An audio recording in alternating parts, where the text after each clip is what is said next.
It was a horrific accident that little remember. Just a couple minutes from my house and part of my daily commute. It's crazy to think that it all happened just right there. This is the story of the 1924 Miranda Tram disaster. Sydney, Australia. It's 1924. Australia's first underground city railway is being built to St James, and so is Sydney's first ever electric trains. It's an exciting time. Down in the Sutherland Shire, the Cronulla railway line hasn't been built yet. Well, it sort of has. It was a tramway. I've covered it in brief detail in this video here. It's the 10th of November 1924. Tram driver Sam Wyatt is hauling steam motor 88A with coaches, with William Henry Thompson as the guard. A very long tram indeed. It's packed with 50 people, mostly holidaymakers to places such as the Royal National Park and the city. Some were returning from weekend trips down to Cronulla. The tram left from Cronulla at 6:40am, scheduled to terminate with a connecting train at Sutherland Station, where passengers would get to the city by around 8:30am. He's driving towards Sutherland and is approaching the Miranda Hill. It is incredibly steep and has embankments on both sides and is today a heavy burden to traffic. As the tram hits the very foot of the hill, tragedy strikes.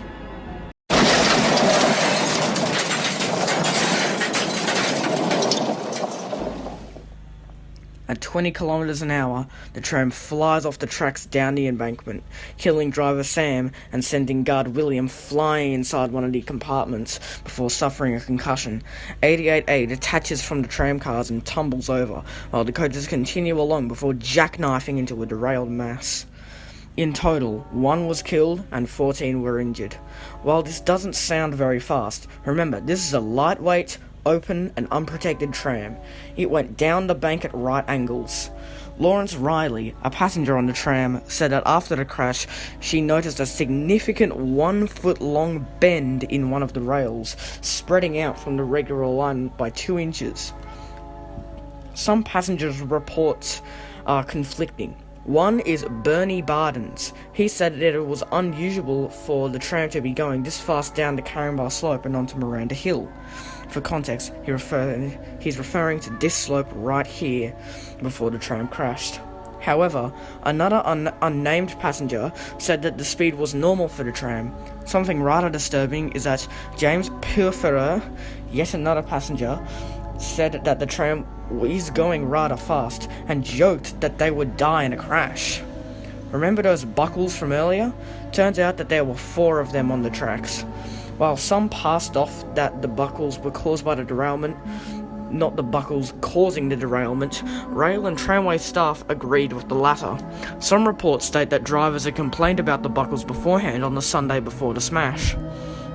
In the end, Sam Wyatt was buried in the quote city morgue, being taken there using the St George District ambulance. Back then they only had 1.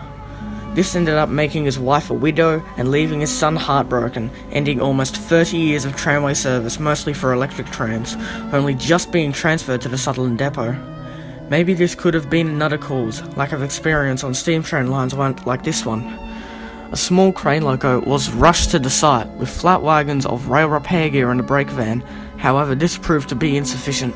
This meant that the Everleigh accident crane, all the way in the city, had to be brought all the way down to the crash site. This meant coupling up a Z20 class loco to one of the ends, then driving it all the way down to Sutherland before switching it back and reversing it along the tramway, meaning that crucial time was lost to fit it around the curve around the council chambers with lots of lubrication. 88A was taken all the way onto the railway line and sent all the way into the city, where it was then sent to the Randwick tramway workshops and scrapped, possibly having what was left used for spare parts. It is unknown what happened to the coaches in this crash. The tramline itself would close down due to the overloaded development in passenger levels in 1931, being hauled by steam tram motor 64A, with the services replaced by several buses like this one. Goods services shut down in 1932, with all rolling stock being sent back to Randwick workshops. Motor 5A running the very last tram. It was soon found out that the buses weren't sufficient at all to replace the trams. They quickly got overloaded and a new rail line was needed. Problem was that the whole tram line was gone by now, with all the rails sold and scrapped to get as much money as possible during the Great Depression. This meant that throughout the late 1930s, a new rail line would have to be hand-built. This would become the Cronulla Railway Line, opening in 1939, having the same stations as the tram line, and even having similar places for passing loops, until the duplication projects in the 80s and the 2000s.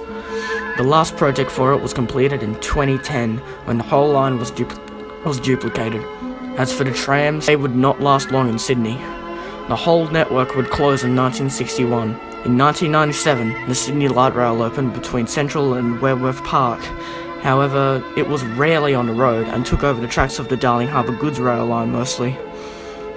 In 2019 and 2020, the L2 and L3 tram lines would open amid much controversy. These were more like the old tram lines of yesteryear, running on the roads mostly, and even heading directly on the old tram tracks. And matter of fact, in the construction, some old tram rails were actually dug up. These were mostly donated to the Sydney Tram Museum. All that remains of the old tram line is some old shelters. The one in Sutherland miraculously still exists. It's opposite the Coles. The Miranda Tram Shelter was given to the Sydney Tram Museum in 1965 and is still used to this day as part of the museum. 97 years later, this tram accident is almost impossible to believe when looking at the crash site.